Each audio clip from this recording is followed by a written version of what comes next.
mais uma das ruas em Cachoeira Paulista. Ainda na margem esquerda, falar agora da rua São Benedito, que pega ali da ponte e vai em direção para Cruzeiro.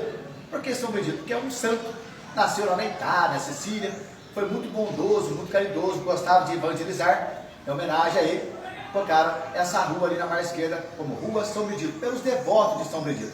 Além dessa rua, tem uma igreja também em Cachoeira Paulista, lá no bairro chamado Pitel, e o nome dele, Igreja São Benedito. Mais uma aí das ruas de Cachoeira Paulista. Até a próxima.